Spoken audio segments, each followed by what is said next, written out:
Hello, what is up, friends? Welcome back. My name is Kay, and today I am super duper excited to be talking about the Survivor 42 season finale with you guys. Today I'm going to be going over the episode, talking about some of my favorite players, and of course talking about the winner of the season, so stay tuned to the end. So this finale is going to kick off with Maryanne feeling absolutely confident, as she should. She knows that the jury saw her badass move during last tribal, so now she's super excited because she knows she has a good shot to win this thing. On the opposite end though, Lindsay is not feeling so good. Jonathan is now officially against her. She doesn't have any more advantages or idols, and everybody knows that she's a huge comp threat to win, and so it's not looking very good for Lindsay. Can I just say though, I feel like Lindsay has had a super underrated performance for how much of a comp beast she is. Maybe it's just because she has a calm temperament and isn't as wild as some of the other people on the Taku tribe. Hey, Lindsay!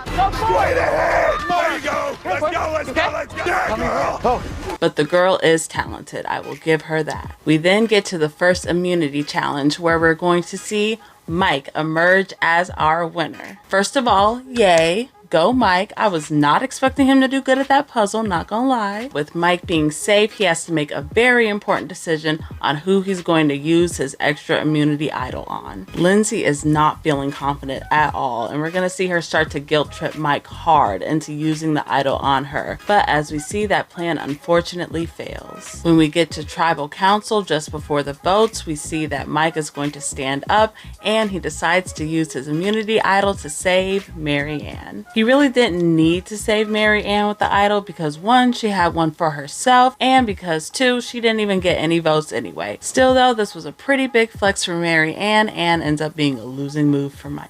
And with that vote out of the way, we are now on to the final four immunity challenge. The challenge kicks off, and in a crazy turn of events, we see that freaking Romeo is the winner of the final four immunity. What? I'm not gonna lie, y'all. I thought Romeo would be the least likely to win this challenge, okay? I was not expecting him to do that good at all. But hey, I'm happy to be wrong. This turned out to be quite the 180 for Romeo, especially after... I will not be playing this for myself because it is a fake idol. I made it at camp, so I'm gonna throw it in the fire. Good for you. Good for you. Okay.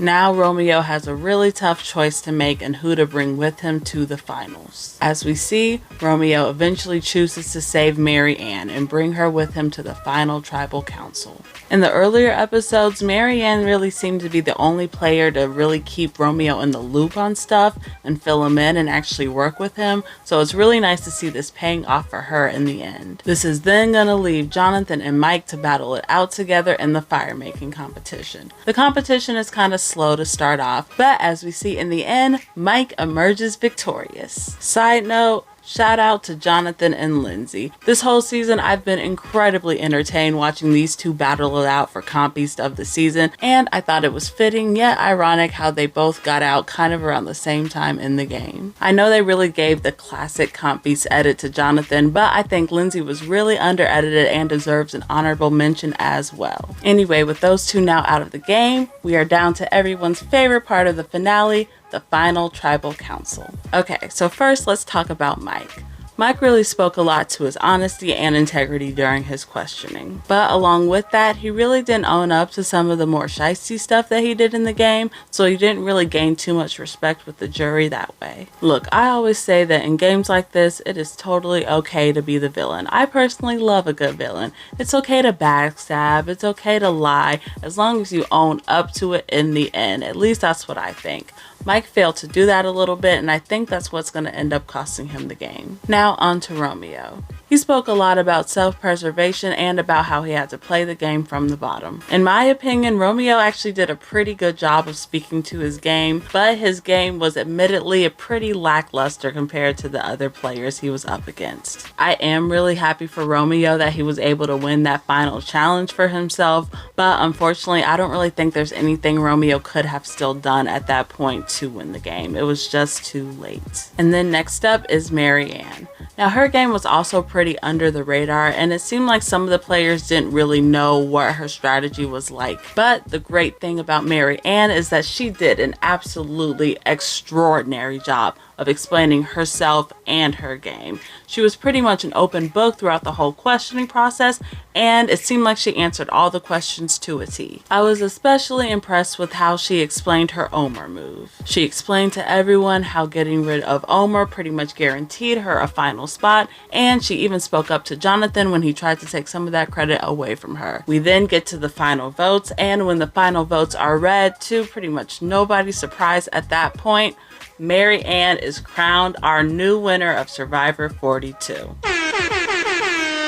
Y'all, I'm not gonna lie, I was so happy for that girl, I damn near cried, okay? In my opinion, Maryanne is truly a gem. Like, she is a diamond in the rough. She is such a great character to watch. She has outstanding charisma, and she is one hell of a player. Romeo had an uphill battle. Mike was a great strategic player too, but in the end, I am really happy that Maryanne is our winner. Even though she didn't win any competitions. I think that's actually the best part. She didn't even win any damn competitions.